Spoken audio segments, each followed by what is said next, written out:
flying high. You know how I feel. Sun in the sky, you know how I feel. Breeze drifting on by, you know how I feel. It's a new dawn, it's a new day, it's a new life for me.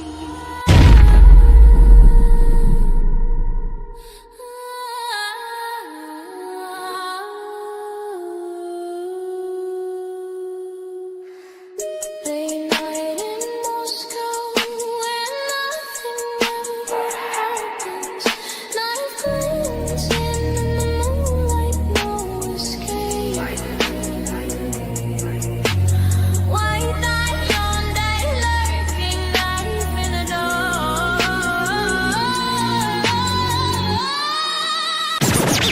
Paranoid searches for a full vision ride. Under surveillance, nowhere to hide. Influence creeps like blood on the floor. Fine line between peace and war. From campus to crypt, the script flips tragic. Mystic and twisted, magic turn manic. Whole crew lingers, but the echo remain. Chains of the slain and eternal pain. And here we go. Welcome to the freak show, the best in town. What is going on, Hive? I hope everybody's having a fantastic Monday. I got Devil's Advocate backstage, as I always do on Mondays, and I'm very excited to talk to him. Those are always some of my favorite streams.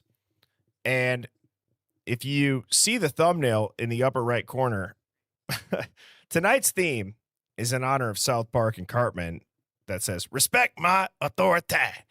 And that was, depending on how much you watch South Park, either a really good impression or the worst you've ever heard. But it holds true because Idaho is not about justice. Idaho is about obedience, and you better respect our authority or we're going to crush you. We're going to shame you. How dare you ask questions? Ashley Banfield is our Christ and Savior.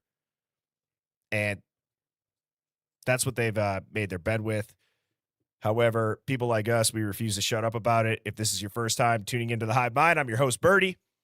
I go live every weeknight at 7 p.m. Central. This is a contrarian thinking live stream. So if you hate to think critically, if you take the headlines at face value and you just parrot them to your friends and act like you're smarter than everybody else because you saw when you logged onto your computer, the headlines pop up in the corner of your screen and you actually remember it.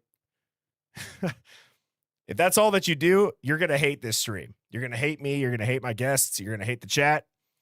However, if you are the tinfoil hat wearing conspiracy theorist in your friend group, you have found your people. You are amongst friends. Please hit that like button. Please hit subscribe if you have not already. We got a great one lined up for you this evening. We got so many questions in the Idaho 4 case. Questions that people, they all think, but not many people ask. For example, why did Dylan survive? Why did Ashley Jennings arrive within hours? Why is Kohberger's interview missing? Why are the prosecutors silent in regards to the facts, their own facts that they stayed on record? Why are there so many redactions? Why are the feds not talking? Why the 911 call delay? Tell me why the media is still obsessed with Bryan Kohberger in the most obvious case closed, so much evidence against this man, more than we've ever seen type of case for a lone wolf killer, wannabe serial killer narrative. And at the end of the day, it comes down to we are not allowed to ask, Hive. Because if we do, you're a conspiracy theorist. Anything outside of the press release is a conspiracy. They call you disrespectful. They call you a victim shamer. And they hate you. But we don't care, do we? We do not care at all. And I'm going to go ahead. I'm going to say what's up to everybody. And then I'm going to go ahead. I'm going to bring Devil's Advocates on up. What's up, Robin and Dina, Carol B, Sluther Dare. Love and Other Habits. New nickname. What's up, Essie? We got Amanda B from West Virginia. Discord Dawn. Not Lemmy Jamie. Jessica Lawing. Fiji, Donna Speaks Truth, Baby Ames, Critic Rick, Redman, Cryptic Conversions, Laura Smith, UFO Dog, Beauty Ashes, Cat Farm, Teresa, Real, Nikki Marie, Luna, Esther, Dina, Laura, formerly known as Beck, Penny, Mitchell. We got Bunny, Liana, Sue, Rihanna, Chrissy, Lynette, Laura, Jackie, Mitty Witty, Growth Renewal, Cat's Mojo, good to see you.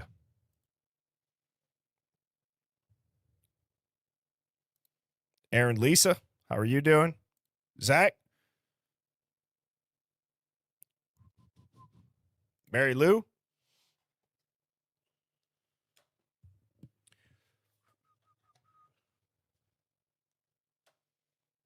Big Amish Media, how are you doing, man? Jane.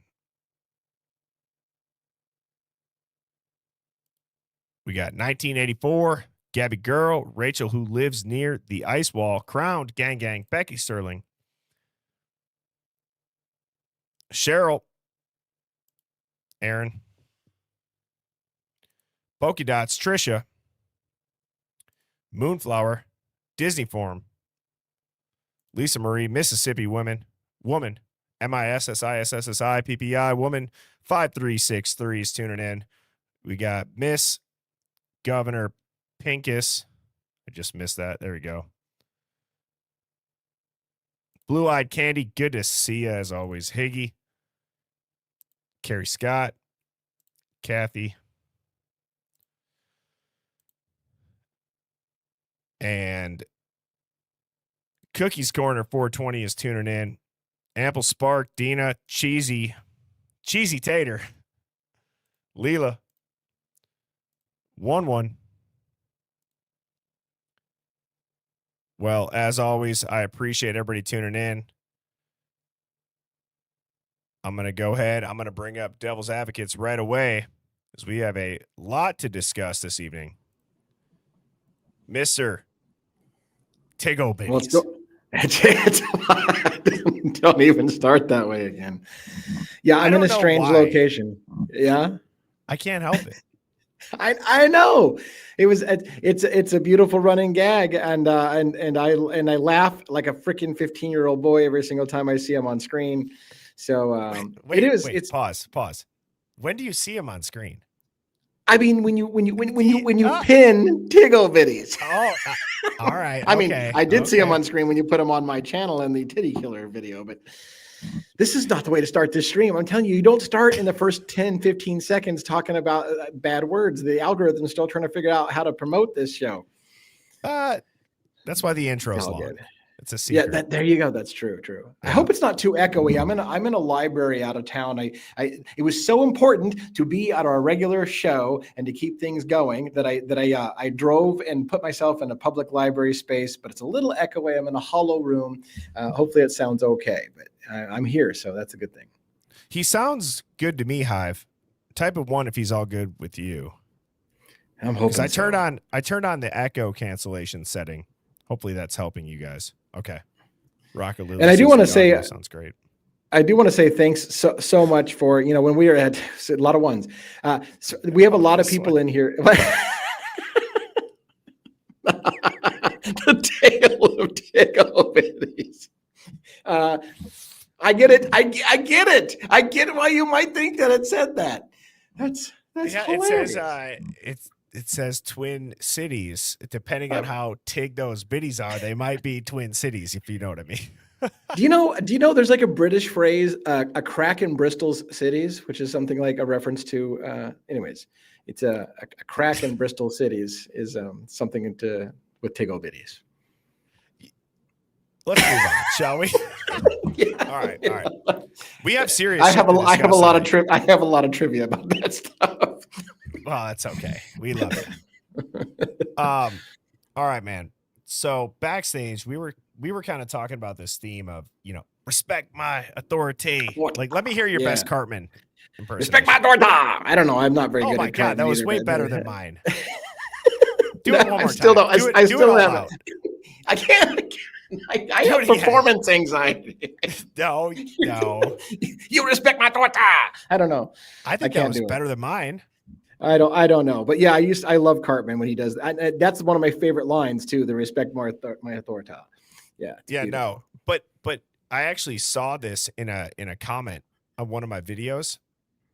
I don't remember what it was in regards to, but they had said this reminds me of this scene. So they inspired the thumbnail, they inspired the theme, because I'm like, Yeah. oh my God, that could be such an overarching theme. Since day one, public officials that have given us zero transparency, they have changed their story. They've changed what type of Elantra they're looking for. They've lied about where the DNA came from. They've, lied about when they knew Kohberger's name, in my opinion. Yeah. Absolutely.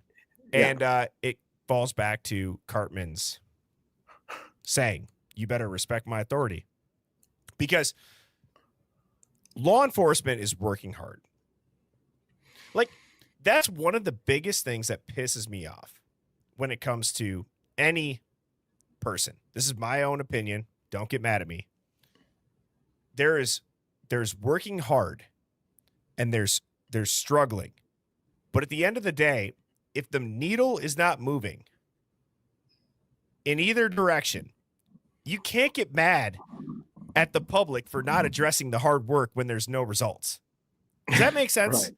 Yeah, like everybody goes through that in any circumstance. It could be accounting, it could be nursing, it could be farming, it could be if results are not coming to the rest of the world, at the end of the day, nobody cares. That is a human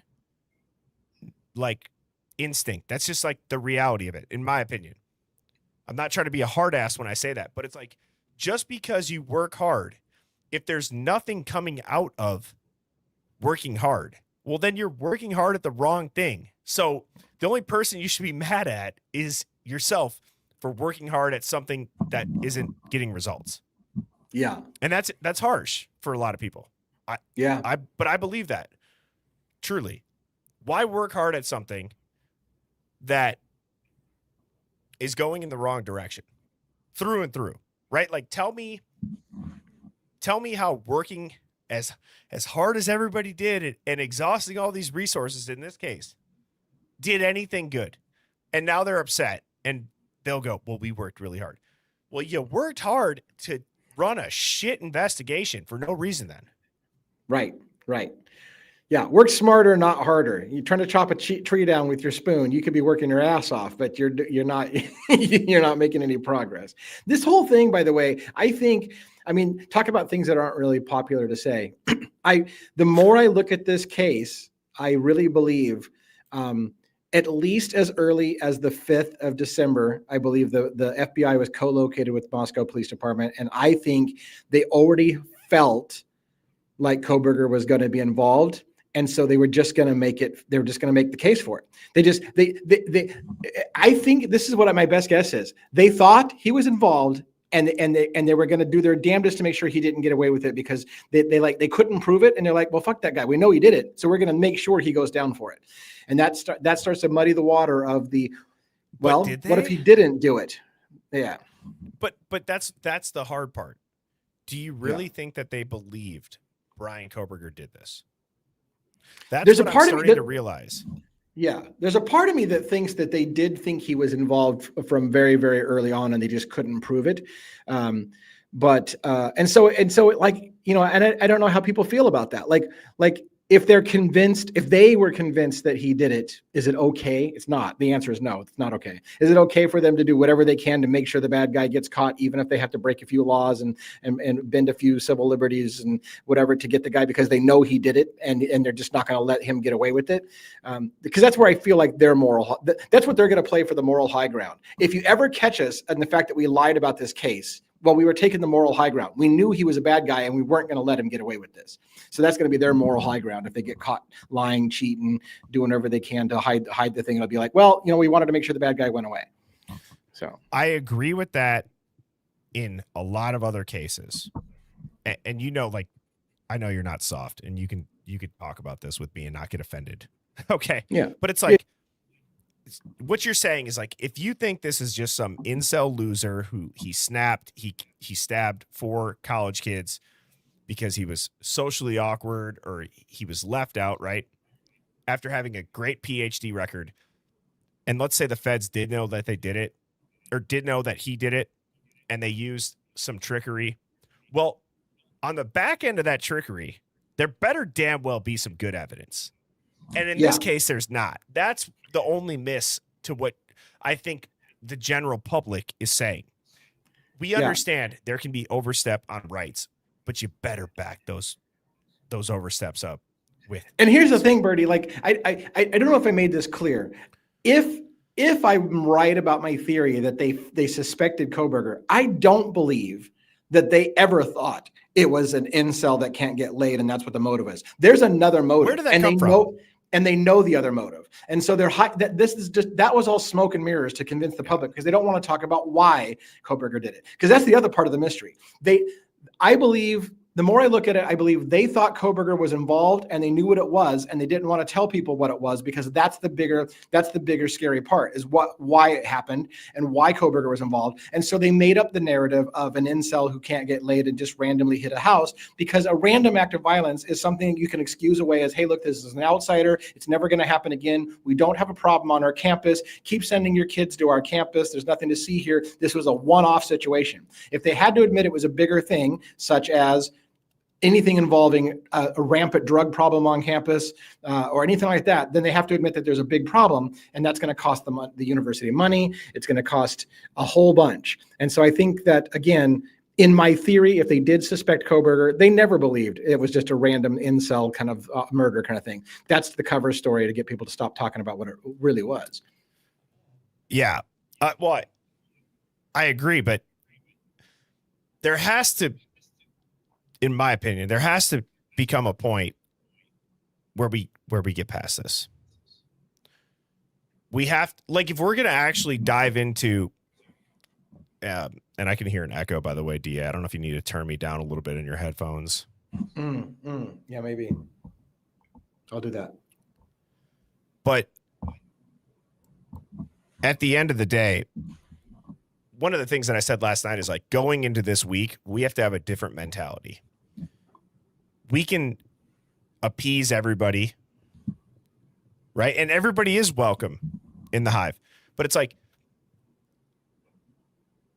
there's a difference between not being brought up to speed. There's a difference between not wanting to offend everybody. There's a difference between we look through all lenses, all things that I've addressed. And then there's, okay, I put way too many hours into this to just float like a plastic bag in the air after knowing kind of the things that have come out now with the documents that many people don't. I said this. I said the next time that Bryan Kohberger, if you're ever talking to somebody in person, if they ever tell you that he's guilty, I want you to ask them one simple question. Who is Josh Hurwitz? Who's Ashley Jennings? And if they can't answer that, you need to just, you know what I mean? Like ask them things that they should know.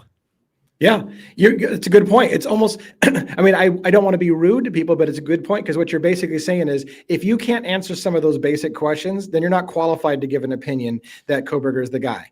Like if you can't answer the basic questions, see if they can even get right who's the lead prosecutor. If they can, that'll be a step in the right direction. If they can't do that, then they need to shut the hell up. And like you're not qualified to give an opinion on this case if you don't even know who prosecuted it. If you don't know a lot of the basic facts about it.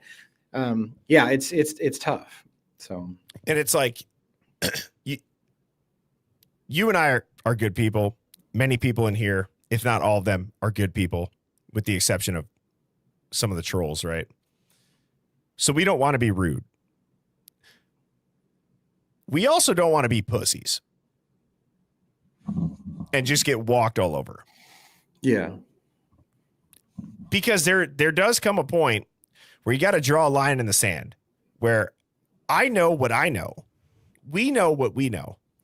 Can we stop being afraid to offend people just because they haven't looked into it and they're wrong?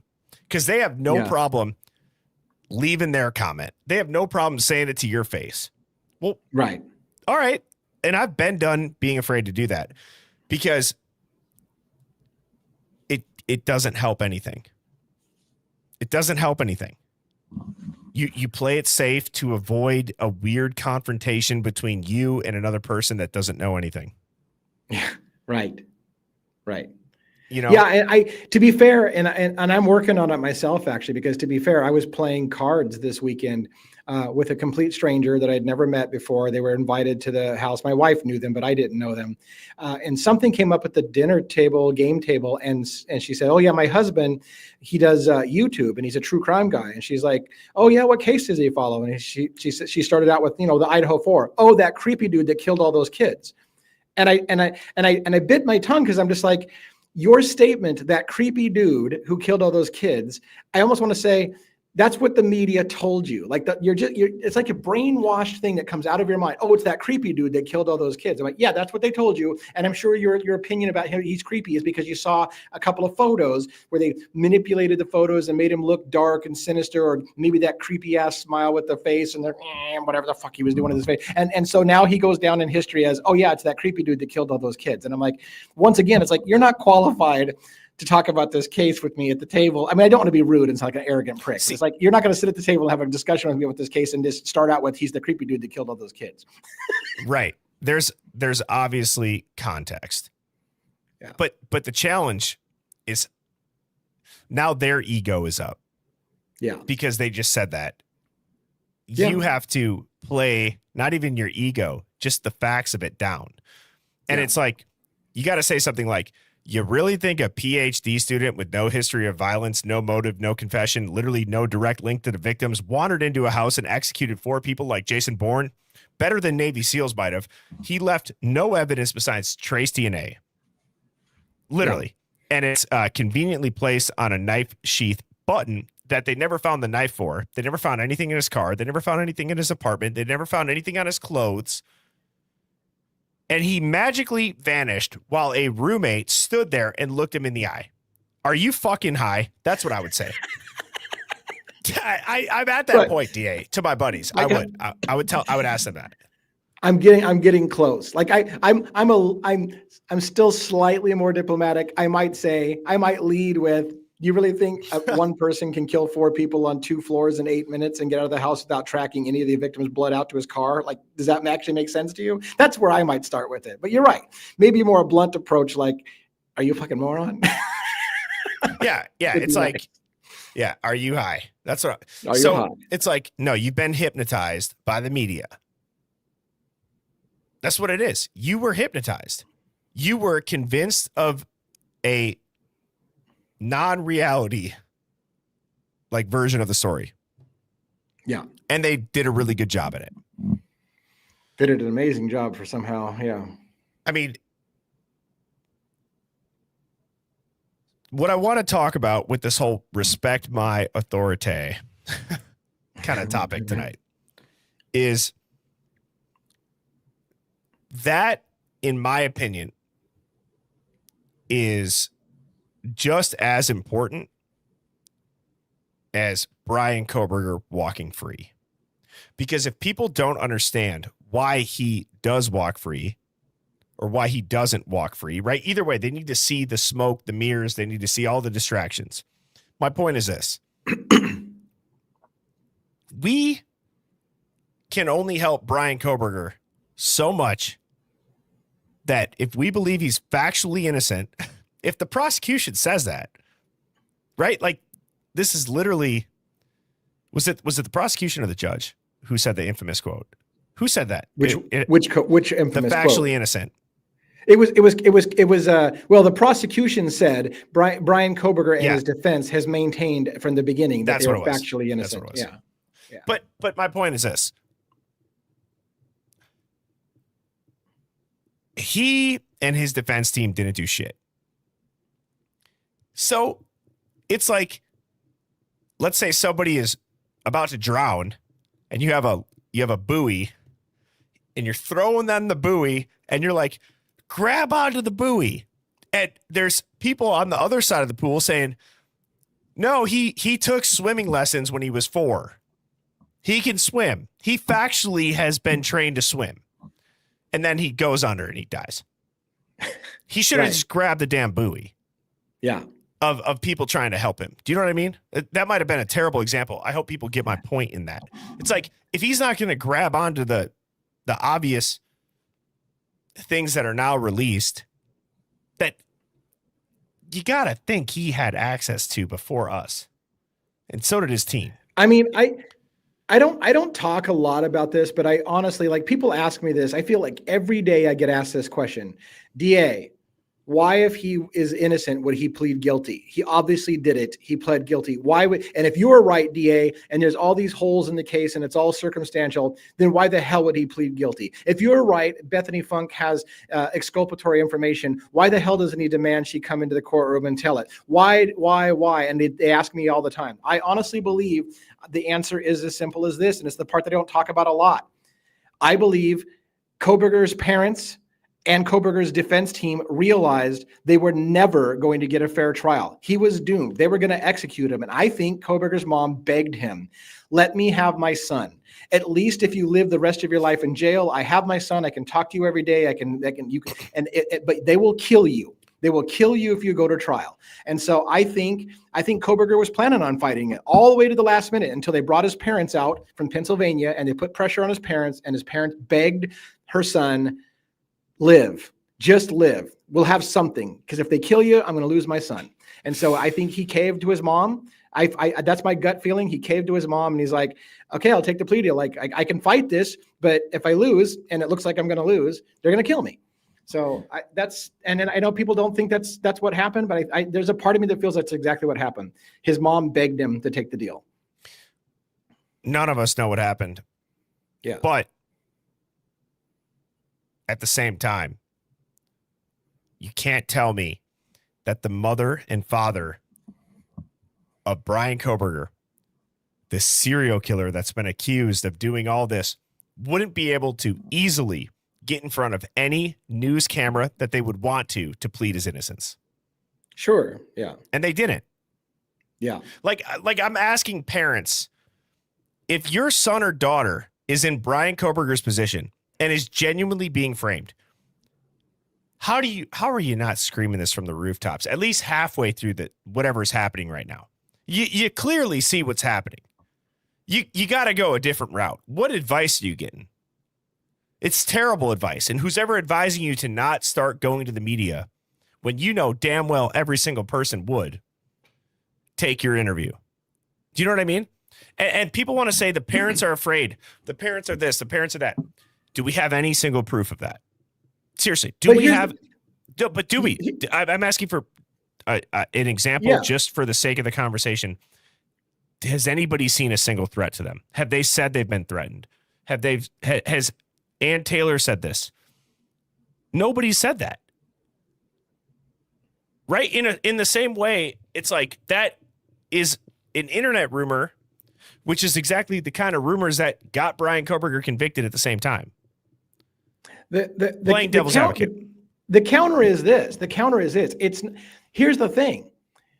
If his parents don't know anything more about this case than we do, then they can say all day long to the top of their lungs, my son didn't do it, but it's dick. It doesn't mean dick. They don't have proof that he didn't do it. And at the end of the day, what they're saying is, we're going to prove he did do it. So I guess what I'm saying is, it'd be one thing if the parents had exculpatory information. If the parents had something they can prove their son didn't do it, then yeah, any parent would be screaming to the top of their lungs and getting on every national TV they can to say, I can prove to you he didn't do it. But they don't have that because I don't think the parents know exactly what happened either. So all they're left with is, again, you're going to kill my son. You're going to convict him of this, of that. And so what are they going to do? They're going to scream he's innocent while he's also screaming he's innocent, and they're still going to put him to death because it seems obvious they're going to put him to death. My point is this. There's no proof he did it. And there's no proof he did it. And I would pray to God that I would be blessed with parents that would have my back in this situation. This ungodly situation that if I looked them in the eye and I go, Mom, Dad, I didn't do this, that they would go out there and do everything they could to bring eyes to this. You know what I mean? So there's like this human factor of like the normal family, like believe your son. If he's on the spectrum, like where is this? Where is this? Nothing is. He's got great grades. He's a great student. He's never been in trouble. He doesn't drink. He got clean, whatever. You can make so many arguments. Yeah. That's my point. Like I see your point. I see your point, because if they don't know, but also one would argue they've known their son his entire life. He calls his mom every morning. Or like, there's an argument to be made that what I'm saying this to you is not to disagree. Well, rather debate. Let me just finish this point. I just want to say, to debate this. What would a reasonable parent do? Just like what would a reasonable person do if you were Dylan and Bethany? You would say something if you believed your child was innocent. Yeah. I would think. But let me word it this way and see if it changes your mind at all. Okay. Here's your choice. Say that your son is innocent and shout it from the rooftop. My son is innocent. You've got nothing on him. You can't prove anything. He's innocent, and fight. But if you're going to take that route, I'm going to flip a coin. Heads comes up heads, your son's dead. Comes up tails, he lives. Or you can just say he did it and he lives. That's your choice. You can scream to the end of the day that he's innocent, and we'll flip a coin. He either lives or dies. You don't know which way it's going to go. He might live, he might die. But if you say he did it, 100% guaranteed he lives. I lean towards some family members are going to say, I'd rather have my son guaranteed to live than take a coin flip that you're going to execute him. I agree to an extent. Living behind bars for 4 consecutive life sentences in an 8x10 cell when you're innocent is not living. Yeah. Especially like that's where I would put my faith in God. I would put my faith in something, and I'd be like, I know I didn't do this, and I'm going to hope that these jury members see that. And I think they would have in this case.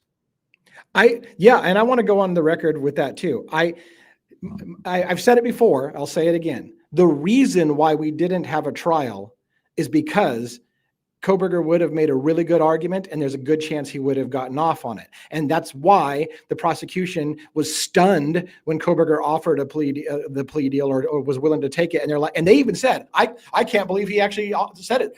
Take it. They'll take it because they knew they were in deep shit too. There was a good chance that they were going to lose. The prosecution knew there was a good chance they were going to lose. And so they were just as stunned as everybody in America when Kohberger said he'll take the deal. Right. But and I know you know this, defendants don't get to decide if they get a plea deal. It has to be offered to them. Yeah. Yes. So why would the state, with all this damning evidence, not just make this continued spectacle and say, we're going to put him in the murder room? Try us. Yeah. And then their story is this. We're not going to try to theorize on what happened. We can't put him in the house. There's no connection to the victims. He never stalked them. He cleared his phone regularly. Nothing in his criminology studies ever pointed to the fact that he would look into anything that other criminology students looked into. My point is, like, there has to come a time where if Bryan Kohberger did this, there's got to be the most glaringly obvious miss of a lifetime on, like, hundreds of people who are hands on this case that they missed, because they would have tied his ass to it in a knot by the balls if he was. And what did they have? They had a tip of IgG. Yeah. Yeah. So it seems too easy. You're like, can I ask you this? Put yourself in Bryan's shoes without even the plea deal, anything. Actually, put yourself in a lawyer's shoes that's coming in to defend him now, is where I'm going.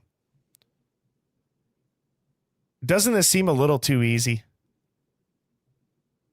to prove reasonable doubt? Like, can I ask you this? What would your one thing be that would keep him there? I don't know what you would say.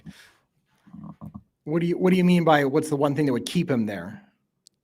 Let's say it goes to another trial. What do you think that we been shown could keep him there. And chat, please, or Hive, please, if you got anything. The only thing, and I don't honestly, I don't have a good answer, because I think Kohberger walks if it goes to trial. I think they knew he walks if it goes to trial. The only thing they remotely have, really, beyond a mountain of circumstantial evidence, which isn't enough, is the so-called single source DNA of Bryan Kohberger inside the house. And I think had they been allowed to challenge that, which they have to if it goes to trial, a jury would have a problem with the IgG information. And so I don't see how he does stay in jail if it went to a jury, because I think a jury would have seen too many problems, too many holes, too many inconsistencies. The jury would have freaked out. The jury would have freaked out on Dylan and Bethany's 8-hour delay on that whole thing. They would have freaked out about that. And that would have caused reasonable doubt on its own. Just that alone would have caused reasonable doubt about what really happened. So I don't see a scenario in which if he went to court, the only reason why he's behind bars is because he took a plea. Because I don't think if he went to trial that he would be there. Yeah, it's such a mind-boggling thought process, because in a weird way, I think a lot of people have this. If that was me, I can reason with the fear of the death penalty. You know what I mean? Like, that's such an intimidating dynamic of this. Yeah. The death penalty scares a lot of people into plea deals. 90 to 95% of cases don't go to trial. And here's another thing that I wanted to bring up tonight. I know you can think deep, and I know you can be loyal to the foil when it comes to going loyal down to these. The foil. Yep. Is it a stretch to think that the reason why Bryan Kohberger, if he's a Fed, was picked to play a role? Okay, I want to only look through this lens for the next 5 minutes. Please entertain me, okay. Hive, and you as well. I know you would. But wouldn't you pick somebody that does fit this entire narrative that they've painted? But then you look at his papers, and I read a lot of this stuff actually over this weekend. Like, I was looking at screenshots for whatever was visible that I could read when I zoomed in. If you were going to have a cover story, like, could you kind of kill 2 birds with 1 stone, 3 birds with 1 stone, 4 birds with 1 stone, where it's like you have a cover story to take down a trafficking route. You show that so many cases go to trial without enough evidence because people are forced into plea deals and scared. They never get a chance to be judged by their peers. And then you not only have a guy who has more reasonable doubt than anybody in recent high-profile cases ever, writing papers about all of this. I will say this, and to follow your exercise of, let's assume for a minute Kohberger is a Fed or was working with the Feds. I will tell you one thing that I feel about Kohberger on why he'd be the perfect person for this is because I don't think Kohberger really gives a shit that much what people think about him. I think he's kind of a little bit of a loner, kind of like they said. He doesn't really care what people think about him. And so he's the perfect kind of person who would have no problem. Let America think I'm a horrible murderer that killed 4 kids. I don't give a shit. I don't care what people think about me. I know inside my own soul that I didn't do it. This is all just an operation that they've paid me to do. It's an agreement we made, and I'll be that guy because I don't really give a shit what they think about me. So there's a part of me that thinks that if he was working with the Feds, he's the kind of guy that really doesn't care, is not afraid to say he did something he didn't do because he could give a shit what you think about him. I should go throw my tinfoil hat on and play that song. I don't have it loaded up, and I don't want to stand up right now, but it's... Is Bryan Christopher Kohberger a real person? DA. He was born. You mean the like same an year. Assumed identity? DA. He was born the same year that I was. Yeah. Do you know how many pictures are on the internet of myself from youth sports teams that I never put on? From newspaper articles, from honor roll, whatever it is. He's such a good student. Doug, you should be able to find something. Yeah. You find nothing. You find a fat version of him doing push-ups. Yeah, right. And then all of the selfies that look like they have a green screen backdrop, background removed. I mean, I'm serious. At what point do we ask this? Yeah. And then you think about all those different versions of him that I've shown on the screen. Was that with you that I did that? No. Mm-mm. Dude. I saw your thumbnail where he had a whole bunch of his different faces and profiles and pictures and stuff, but. Well, yeah, it's like, let me see if I can quick find that.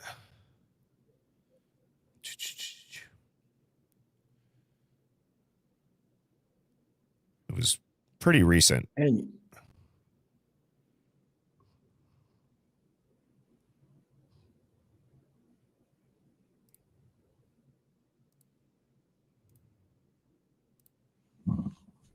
yeah, that's the one I remember seeing. Yeah.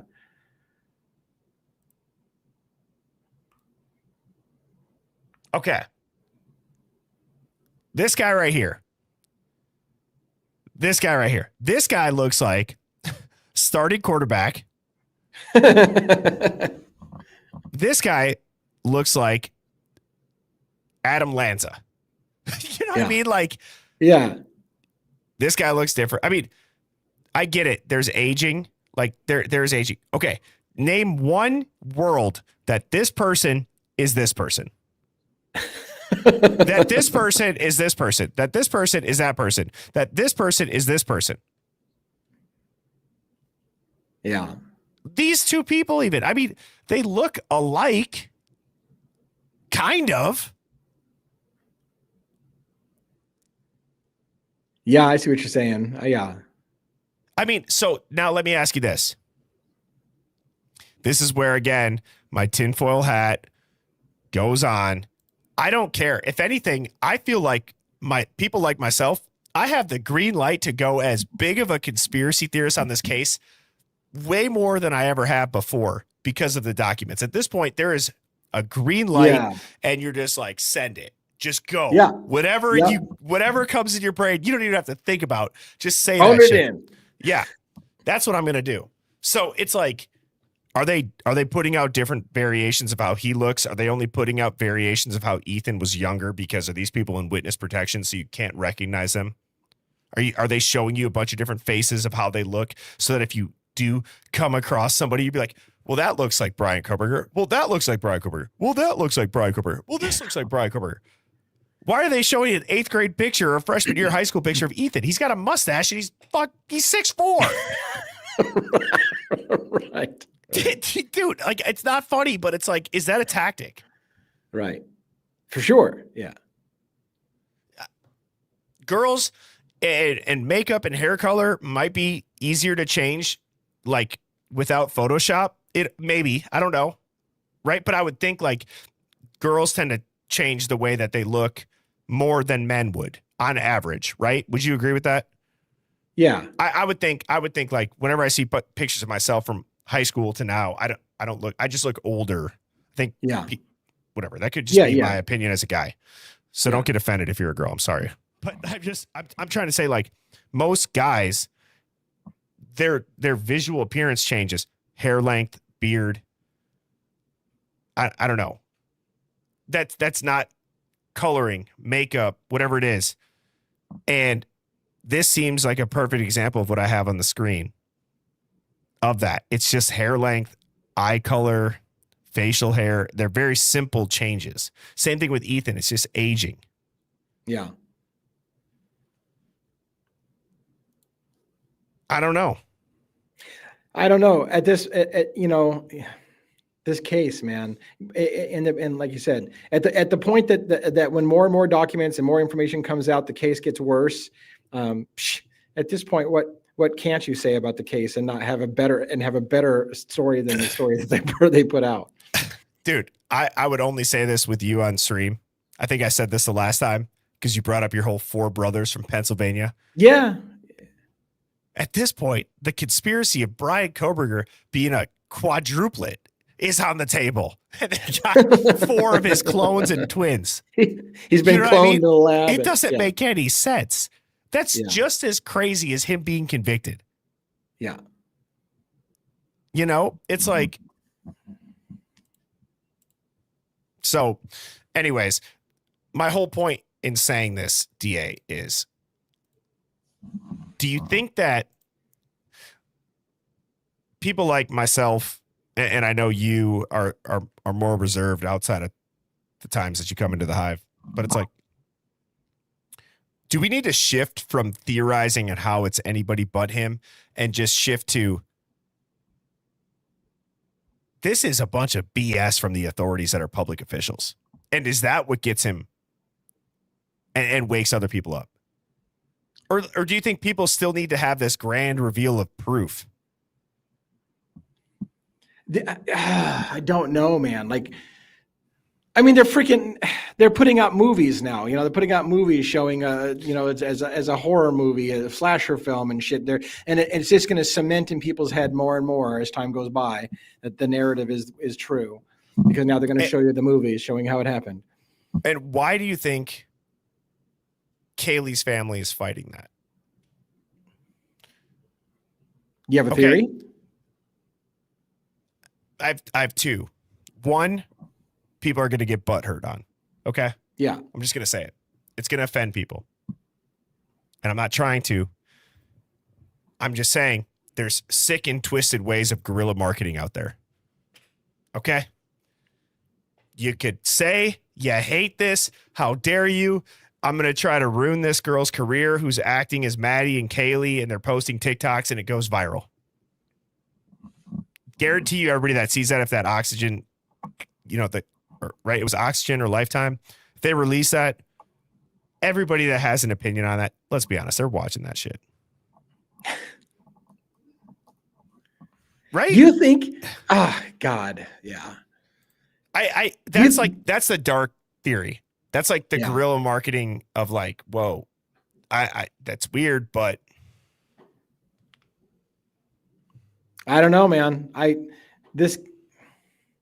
had to be, yeah, I don't know, because man. You can't say you're going to sue them for defamation. Yeah. There's no lawyer that would ever let you go on if you were actually going to make a case for defamation. And I'm saying this respectfully to anybody that's going to try to sue a corporation like Oxygen, Lifetime, Amazon, Dateline, anybody else. Okay. It is a public news story. The facts are public, and there are tens of thousands of these out there. It goes back to this whole, like, I'll turn on Netflix and I will see blood spattered all over walls with a body and his eye missing. Right. On Netflix. Yeah. It's like, guys, the argument is outdated, and it doesn't just apply to one case. It's been going on for so long, and that's what bothers me. Is not and if they believe that, they have bad friends. They have bad people surrounding them that tell them that there's something to actually have a case made on that.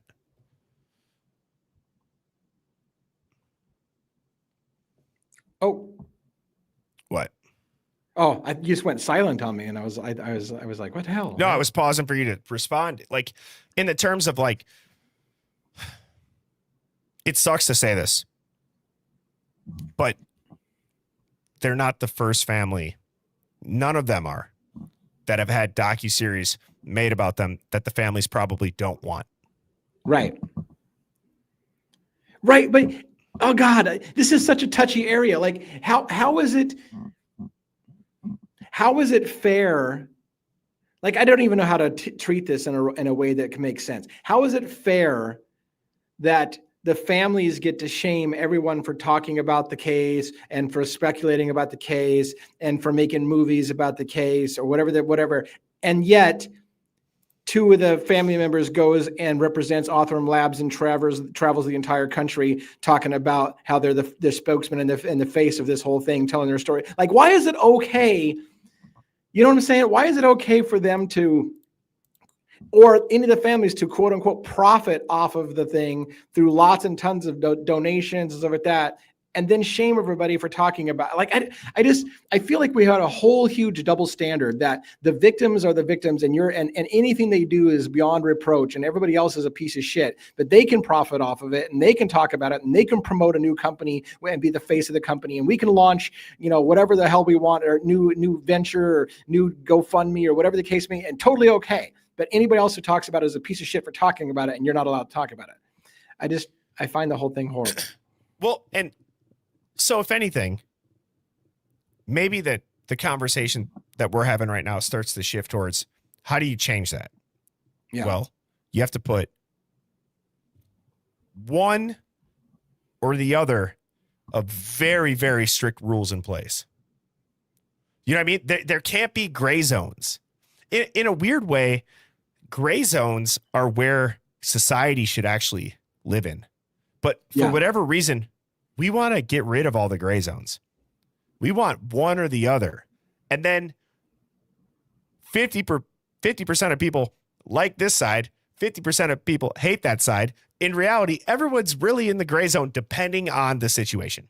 There should be a judgment call. Okay. There are stories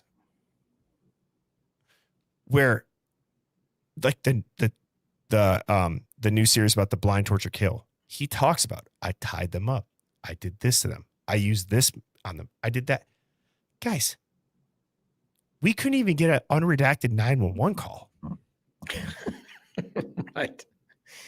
Right. They're showing photos of these people. Yeah. From his stashes. And let me remind you, this is from the 80s, the 90s, back when they didn't have digital stuff. Yeah. And they can show you the entire story. They will show you how damn near Bonnie and Clyde did it back in whatever year that was. But this is a mystery. So to me, I don't know what direction to take this case anymore. I believe that it's obvious any capable lawyer could get Bryan Kohberger out of jail. I really do. I think any capable lawyer in a fair jury, truly 12 everyday people that they didn't get threatened, whatever it is, I believe Bryan Kohberger would be out. What I wish, it's funny because I talk a lot about law and I wish I knew the answer to this because I'm speaking out my ass and I feel like I know quite a bit about how law works. What I wished we were able to do as a community was that we could somehow raise money to hire an attorney who would put somebody on the stand for perjury. You perjured yourself in this case. You lied about this. Let's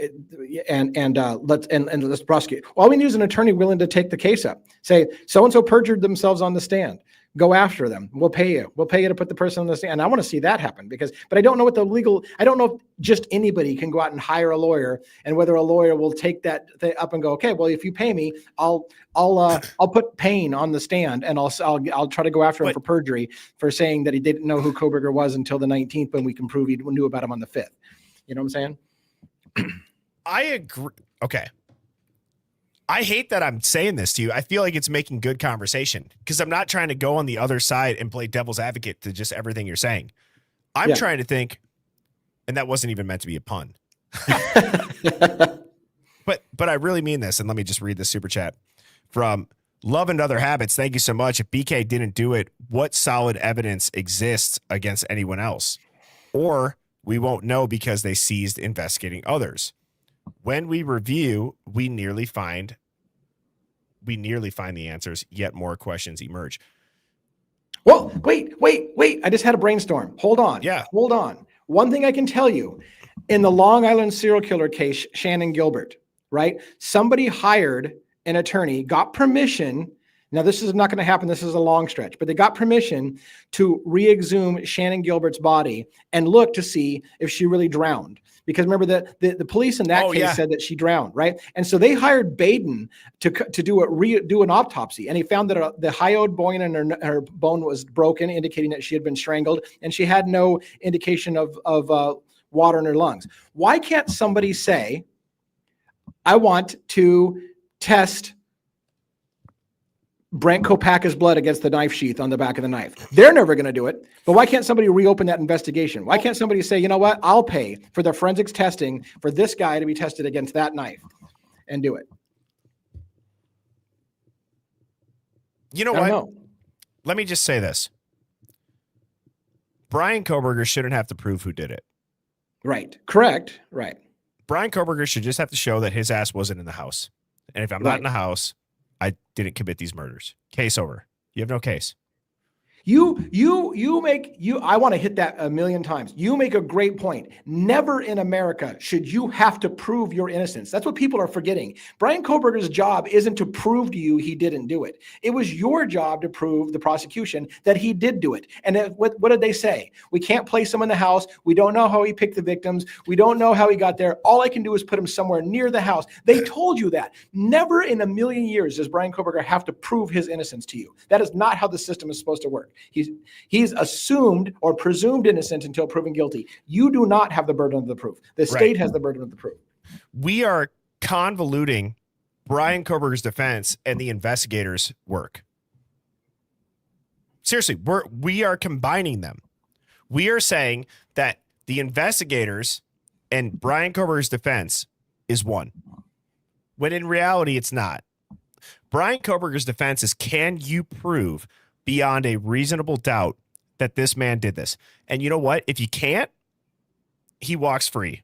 And then if there's new evidence that emerges, well, then you send his ass to the brink forever.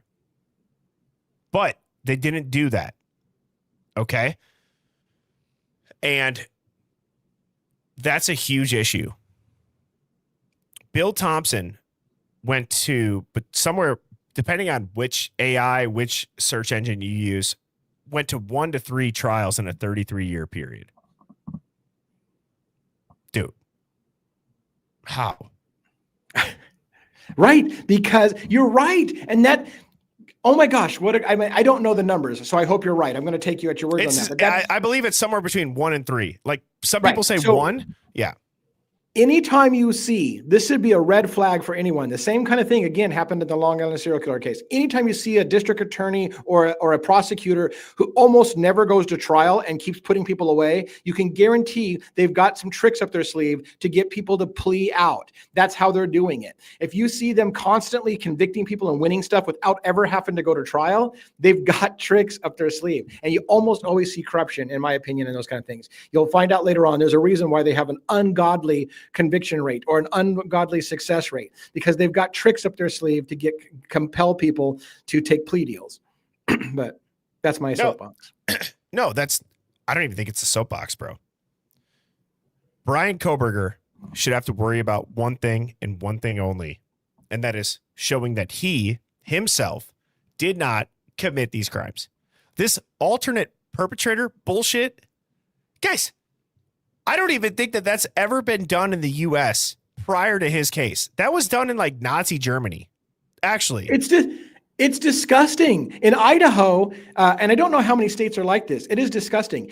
You actually have to prove that your alternative suspect could have done it, which is funny because you can't even prove Bryan Kohberger did it. But somehow, in order to interject an alternative suspect, you must be able to prove that they did it or come damn real close. You have to have really good evidence. You can't just speculate that someone did it. And here's the thing: like I've said it before. If you look at the law, it required more proof to suggest someone other than Kohberger did it than to accuse Kohberger in the first place. And how is that fair to Bryan Kohberger? So I can't just lay out to you why a jealous ex-boyfriend would be a better option, why somebody who maybe was mad that the parents' kids in the house for turning on drug dealers might have been a better option. I can't give you any of those theories for a jury to say, maybe there's a better explanation than an incel who can't get laid. I'm not allowed to say that because I have to come up with a bigger story than a bigger story than what? A bigger story that I went to Mad Greek restaurant, maybe, but you can't prove it. And maybe Maddie was there that night, but you can't prove it. And maybe I saw her, but I couldn't have her and you can't prove that. And maybe that drove me nuts. So I had to go kill 4 kids in a house. That's the story that you're going to go with, and you're okay with laying that narrative out without any fucking proof or receipts whatsoever. But if I want to say maybe it was somebody else, well, you need some proof on that shit. You need some proof on that shit. Right. What the fuck is wrong with that? Sorry, No, Gotta quit you're dropping good. F-bombs. And But- no, like Westerly Wander says Kohberger was part of it. Okay. I don't think that you're in strange company for floating that idea out. Unfortunately, by you saying this, it really shows, unless you're talking about some sophisticated operation, that you haven't read the documents. You know what I mean? Like when you have to say Kohberger was a part of it at this point, you have to think on a very high level of he's a Fed, he's doing this as some sort of protected asset, because there's nothing that shows he was a part of this in any way, shape, or form. And that comes from the prosecutors and the investigators' mouth. Like, And that is the reality of it. right. And let's not forget, I realize not everybody feels this way, but even if, and Wait, I'm not sure you can prove it. hang on. Okay. You've read them. And so which part are you saying? Because I have this thing locked and loaded right now. Okay. Are you saying it's on a 40,000 foot view? This is an operation. I'm giving you the benefit of the doubt. Westerly Wander. You're in front of 1,000 people right now. What's your answer? All right, let's see, Hive. Drum roll, everybody. No! They have not read the court documents. Final answer. All right, go ahead, DA. I lost my original point, and that's okay. I'm sorry. No, it's all right. It's okay. It's all right.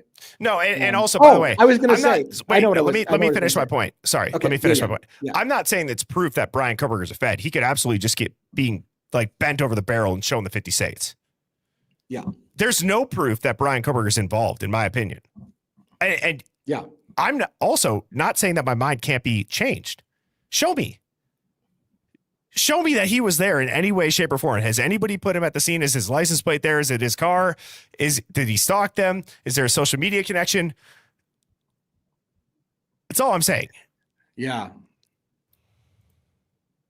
It's horrible, man. It's horrible because people continue to repeat stuff that even the prosecution admitted on the stand. No, there is no evidence of stalking. He wasn't stalking the girls. And yet I will still hear people around the card table. Oh yeah, he was stalking the girls. Really? Because the prosecution even admitted he wasn't stalking the girls. You know, oh, well, he was obsessed with Maddie. Really? Because even the prosecution told you they have no proof he ever saw Maddie, ever knew who she was. Like, literally, how about the Dateline NBC thing where Bryan Kohberger's account on Instagram suggests that he was liking Maddie's photos with the screen on top saying there's no verifiable evidence this account was actually Bryan Kohberger's account. They literally had it on screen. We can't verify this was Bryan Kohberger's account. But you know what we're going to do? We're going to put it all over TV. He was stalking Maddie Mogan, and he was putting his thumbs up and liking her photos. A little tiny print at the top. Can't verify this is actually his account. Yeah. But you'll fucking say it's it. crazy. And people are like, It's oh, yeah, crazy. he was stalking him. Yeah. And this is the last time that I'm giving Westerly Wander another last chance. But mods, don't ban him or her, they, whatever the hell the pronoun is for that. Just, okay, let it go. This person's clearly drinking a lot of tap water. They're over fluoridated. They need help. Over fluoridated. They need help. It's like let me cue that commercial when you're up way too late and it's like in the arms of an angel. And right now for this price you could save Westerly Wander's brain. You can get him a water filter and prevent over fluoridation. And you can get him a streaming package to not watch Ashley Banfield show Bryan Kohberger's muffin top. And maybe, just maybe, he'll actually read the court documents and not lie about it in the hive mind. Okay. Here's the worst. Continue. Here's the worst part, though. Here's the worst part. Like what they were saying on the screen was, you're going to all find out. We are not going to find out. Here's the problem. We're not going to find out because there's no trial. There will never be a trial. All you have is a guilty plea. No one's ever going to find proof that he did it other than you saying by default he did it because he said he did. That's it. So there's nothing new we're going to find out. However, there still is a chance that we're going to find out that the story didn't happen the way it did because somebody might finally put together all the dots on all the lies and the shit that was told to make somebody look like they did something that they may not have done. So the only person who has a chance of proving anything is us because, again, nothing's new going to come out. There's going to be no trial. Nothing's new going to come out that's going to convince you now that Bryan Kohberger was the person. At least I don't feel so. I guess maybe we'll get shocked. Maybe someday somebody will come out with video footage that Dylan has on her phone of Bryan Kohberger actually stabbing somebody in the house, and it's been hidden all this time. And here's the video of him actually holding the knife doing it. Maybe that's going to happen, but I fucking don't hold my breath on that shit. Well, and why don't you address Sky Blue Eyes first? Thank you for the super chat, by the way. The disadvantage the defense has until this trial. Prosecution has all the power. See, that's just the thing. It's not, the system is absolutely 100% designed the other way. The prosecution has a lot of power. They have the full power of the law enforcement. They have government funds. They have a lot of money. And because the prosecution is stacked against a person, that is exactly why the presumption of innocence is on the defendant, because you don't have a chance against all the money and the power unless you start from the position you already are innocent and you don't have to prove your guilt. Yeah. They have to prove your guilt. Well, it just goes back to this. At this point, DA, I could say that you went and you murdered somebody because I think you did it. That's it. Yeah. Really. You know you didn't do it. You might have so many other alibis. But for whatever reasons, the media jumps on it.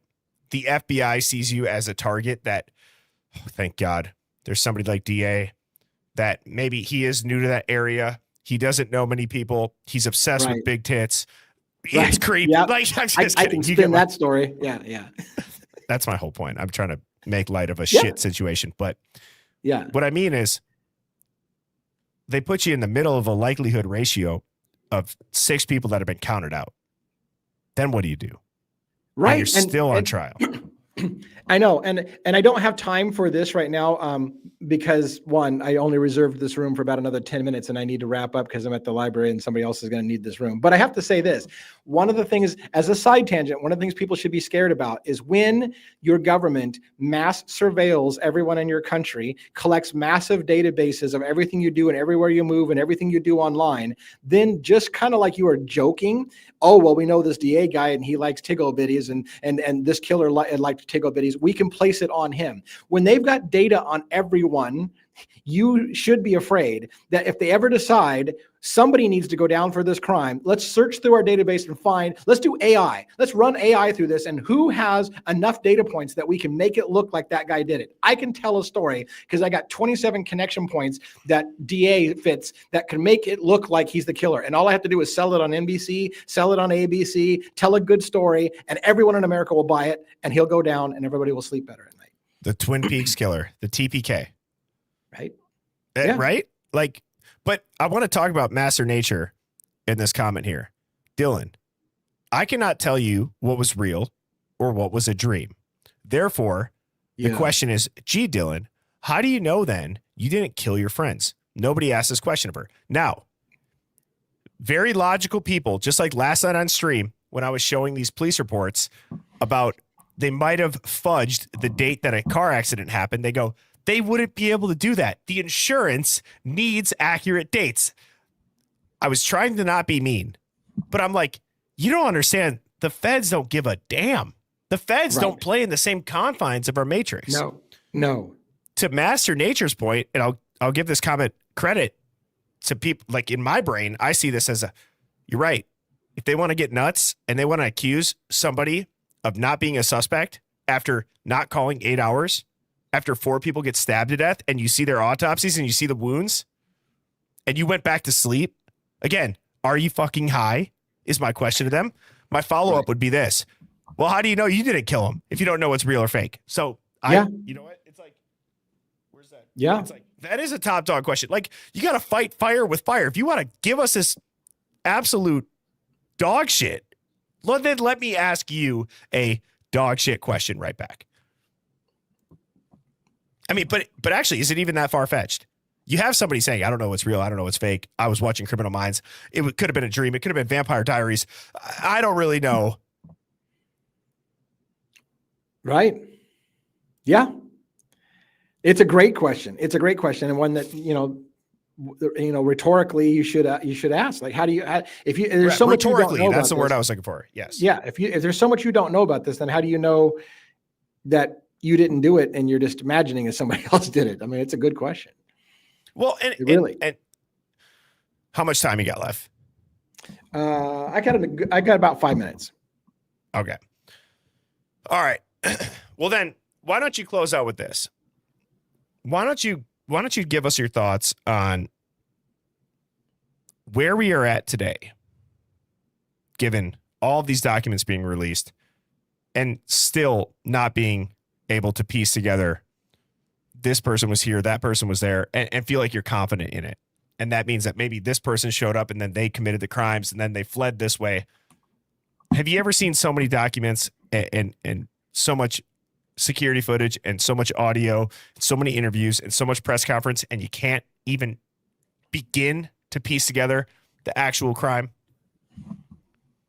No, I think for the first time, it's funny because when Kohberger pled guilty, I said, well, that's it. We're done. Like, how long are we going to keep talking about a case that he just pled guilty to? I'm not saying he's guilty. I'm saying he pled guilty. Once he pled guilty and there was going to be no trial, I thought, regardless of whether or not I think he did or didn't do it or he was forced to plea, once he pled, that's it. There's no one going to go to trial. However, I have to say this. The more documents that come out, the more footage that comes out, the more shit like they did just recently where they show that they knew Bryan Kohberger's name on the 5th when they lied on the stand saying they didn't know about him until the 19th.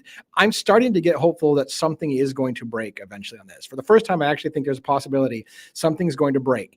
And I didn't think it was possible before, but the community won't let it go. You guys won't let it go. You guys are like fucking pit bulls. And it's in a way, it's like, well, bless your heart, because somebody might actually finally get that like, how the fuck do you explain that? Oh, we're already there. How the hell do you explain telling us on the stand you didn't know who Kohberger was till the 19th, and now you have it on a date where there's 2 suspects, one name's redacted and one's Bryan Kohberger unredacted on the 5th. How do you explain that? And they're not explaining it. Somebody's gonna, I hope to God somebody finds a way to force this to be addressed. Somebody's got to force them to address it. And at what point? If I was a protester, I would fucking put a sign and I'd go stand in front of Moscow Police Department thinking, please explain to me how you knew about his name on the 5th. Please explain. I just put that up, and I'd invite TV channels to come down and watch me hold the sign up in front of MPD. How do you explain that you knew about his name on the 5th? You know? Right. Oh, well, I want to know that too. You know what I mean? Like, how did they know? And Brady violations, every detective should know about those. You know what I mean? Every police officer should know about that. Ashley Jennings is at the crime scene.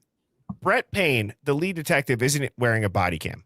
Why can the prosecutor and the lead detective be at a crime scene 5 hours beforehand, a month before Bryan Kohberger's arrested, before he has an attorney, before Ann Taylor even knows they are defending somebody? Make that make sense. Guys, this is America, and that is such a weird thing to yell because it might be hopeless, but we have something to hold on to when we can at least say that.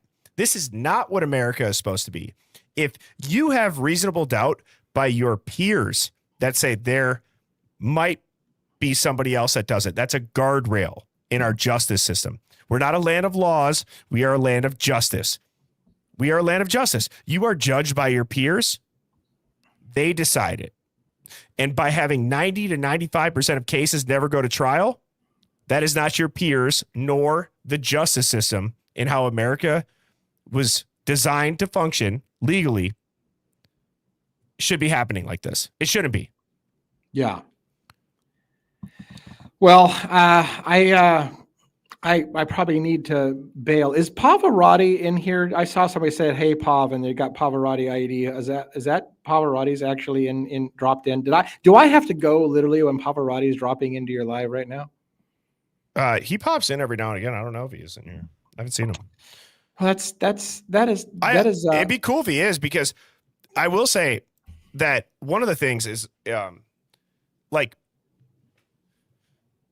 I don't get to watch all of Pav's videos, right? I don't know if everybody could watch all of his videos, and that's not saying that for one reason or another. My point is this: you can't say from a meticulous combing through that he's not somebody through the camera you can question about work and work ethic and his true opinion. We were kind of talking about this, or we have talked about this, right, DA, where it's like, I mean, dude, he's absolutely held to his guns on this. Right. And now he's saying, he's also pointing out they might have plugged in Bryan Kohberger's name. You've said similar things in your theories with Four Brothers and Pennsylvania and all that stuff. But it's like, I agree. There has to be a point where anybody covering the Idaho 4 starts to say, this is over. This is over. Any capable attorney shall be able to prove this is over. At least the case we've been told. There are certainly things that I think can be prosecuted. I just don't know how a person hires that lawyer, because there are things that there are people who have perjured themselves, in my opinion. There are people who can be gone after, but you gotta have the funds to hire the lawyer to do it, and you gotta have a lawyer willing to take the case. So, I'm really curious to see if we're going to get at that point. Unfortunately, I do need to wrap up. Like I said, I'm at a public space. I've got the room reserved for only so long, and man, I'd love to stay in here because I feel like this conversation could still pop off, and I'm not going to be here for it. But thank you for having me on the show tonight. Yeah, I get it. You're traveling, and I appreciate you making time for it. And I hope you have a great rest of your night. I will see you next Monday, brother. All right, thank you so much, man. Yep. Take it easy. Peace. All right, Hive. Well, I am going to